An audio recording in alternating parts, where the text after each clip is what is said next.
Então, primeiramente, muito obrigada pelo convite da gente estar aqui, debatendo um assunto muito importante. Eu sou Merula, presidente da Associação Brasileira de Linfoma e Leucemia. É uma instituição sem fins lucrativos, que foi fundada em 2002 com o objetivo de facilitar o acesso aos tratamentos adequados para todas as pessoas que tivessem algum câncer hematológico. E, desde o primeiro momento, o nosso trabalho... Vamos segurar do lado certo, né, aqui.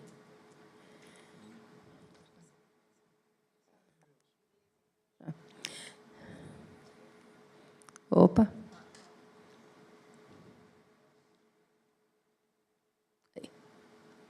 Pronto. Ok. Desde o primeiro momento do nosso trabalho, a gente teve 4 principais pilares, que é a informação e a educação, todos os serviços de apoio ao paciente, políticas públicas e pesquisa. Essa pesquisa não são pesquisas clínicas, mas são pesquisas para entender melhor as dificuldades dos pacientes, até para que a gente possa atuar na área de educação e políticas públicas com mais eficiência. Hoje a instituição conta com 54 colaboradores, mais de 200 voluntários e 13 áreas regionais onde a gente tem a nossa equipe atuando, e conta com comitê médico e comitê de equipe multidisciplinar para orientar as questões. Nesse período de 15 anos, a gente foi cadastrando os pacientes para entender o que o paciente estava reportando em relação à sua doença, em relação aos sintomas que levaram ao diagnóstico e também as dificuldades de acesso e adesão no tratamento e questões também de impacto na qualidade de vida. Hoje a gente tem mais de 25 mil pacientes cadastrados e, periodicamente, a gente faz alguma pesquisa com esse grupo para entender um pouquinho mais o desafio específico de cada uma das patologias. E, dentro do escritório, no serviço de apoio ao paciente, a gente também monitora quais são as demandas principais trazidas por esses pacientes e sempre são questões relacionadas a acesso a medicamentos e exames, dificuldade para conseguir ter acesso ao tratamento adequado, indicação do centro de tratamento, informações sobre a doença, informação sobre os direitos do paciente, são as questões principais. Seguindo essa tendência que a gente percebe que uma organização sozinha não vai conseguir trazer o impacto que a gente precisa e colaborar com o Ministério da Saúde também na implementação da Política Nacional de Prevenção e Controle do Câncer e já fazendo parte também do Conselho Nacional da Saúde. E, em 2014, a gente convocou o movimento Todos Juntos contra o Câncer, convidando os hospitais, instituições científicas para trabalhar junto, para que a gente pudesse melhor monitorar as ações e, principalmente, oferecer uma ajuda mais assertiva para os pacientes que a gente representa. Hoje, são mais de 100 instituições que fazem parte desse movimento. A gente está formando grupos de trabalho. A intenção são 17 grupos de trabalho de acordo com o assunto, então, diagnóstico, cuidados paliativos, tratamento de câncer feminino, financiamento. E um dos grupos de trabalho é dados. Atualmente, 9 grupos já estão formados e os outros estão em processo de formação. Nesse contexto, depois do Congresso, que foi feito esse mapeamento das demandas que a gente tem para que a gente pudesse realmente implementar a Política Nacional de Prevenção e Controle do Câncer, foi gerado um documento, que é a Declaração para as Melhorias da Atenção ao Câncer do Brasil, a qual o ministro recebeu também, e outros secretários de saúde dos estados, mais ou menos para mapear o que a sociedade civil organizava estava encontrando de desafios na implementação da política. Então, para que a gente pudesse mapear e ter uns indicadores de como que a gente está avançando nessa declaração e como que a gente está avançando no nosso propósito de melhorar e impactar a Política Nacional de Prevenção e Controle do Câncer, em 2015, a gente formou o Observatório de Oncologia. Então, toda essa introdução para entender aonde que o observatório se insere no contexto do nosso trabalho. O que a gente faz no observatório é acessar esses dados abertos, justamente esses dados que a gente viu que existem, né, e que eles não estão organizados, e, a partir daí, gerar informações e evidências que possam facilitar o entendimento por doença, por região, por município, enfim, dá para fazer várias análises. E, a partir daí, a cada 15 dias, a gente publica algum estudo nesse site.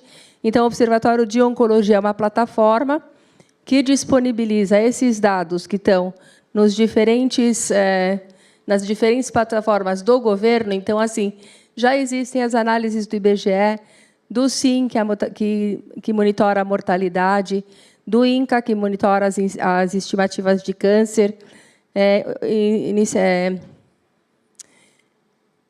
informações de atendimento hospitalar ou ambulatorial. Tudo que é feito, algumas plataformas são o que a gente conhece como DataSUS e outras são complementares. Então, existem várias plataformas que a gente pode extrair dados e, a partir dessa extração, combinar esses dados para conseguir ter alguma análise, alguma informação que seja relevante para os propósitos que a gente está trabalhando. Então, hoje, o Observatório ampliou, não trabalha mais só com cânceres hematológicos, mas todos os dados da oncologia, e cada 15 dias, então, a gente tem essa publicação dentro da plataforma. Esses dados eles vão ser utilizados pelos diferentes stakeholders, né, na educação, o próprio setor público e privado, pesquisadores, e o próprio Ministério também, para entender um pouquinho melhor o impacto do câncer na população. Enfim, quero trazer alguns exemplos. Então, aqui, um dos exemplos, por exemplo, foi uma análise que a gente fez de todo o impacto da política existente, né, para tratamento da oncologia, todas as ações preventivas e as ações que estão sendo implementadas, e também as doenças cardiovasculares, que hoje são a primeira causa de morte. Então, colocando isso na plataforma, analisando esse impacto e a incidência que o câncer vem aumentando, a incidência do câncer com o envelhecimento da população, a gente percebe que, em 2029, o câncer se torna a principal causa de morte e ultrapassa as doenças cardiovasculares. E isso é importante para nós, que trabalhamos defendendo a causa, para já trabalhar junto com o Ministério que tipo de ações que a gente pode já desenvolver para prevenir que isso aconteça. Então, se nada for feito, o câncer vai ser a primeira causa de morte em 2029. Outro tipo de estudo, por exemplo, é a questão do câncer de útero, que também pode ser prevenido através da vacinação, né, e dos exames Papa Nicolau e o segmento.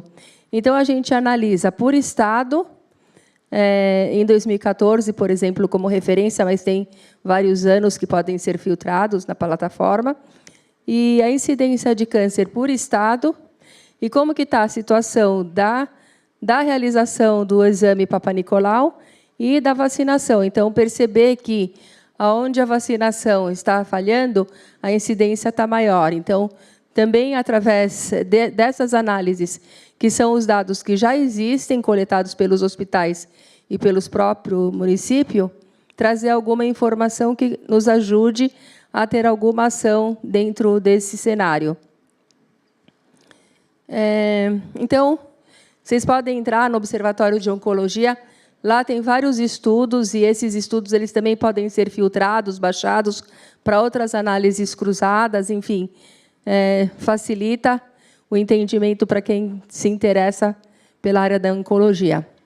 Então, próximos passos, né, a gente está, como eu falei, no movimento Todos Juntos contra o Câncer, tem um grupo de trabalho de dados, onde fazem parte essas empresas, né, quem está é o MS, é uma consultoria de dados na área de saúde, a Faculdade GV tem o Departamento de Políticas Públicas, o próprio Ministério, a IBM, a Agência Nacional e a Google fazem parte desse grupo para a gente conseguir ter o georreferenciamento da informação e cada vez aprimorar mais a precisão dos dados reportados para que a gente possa analisar e ter uma informação cada vez mais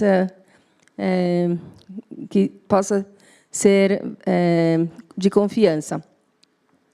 Na iniciativa do Ministério da Saúde, existe um compromisso do Ministério com um grupo internacional, Open Government Partnership, do qual também a Abrale faz parte desse grupo, e acho que o ministro vai falar um pouquinho mais sobre esse assunto.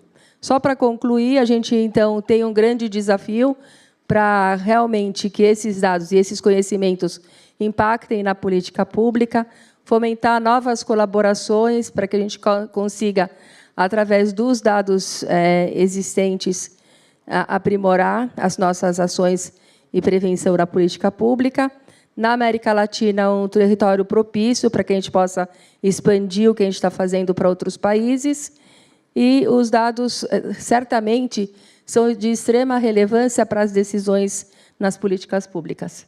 Obrigada.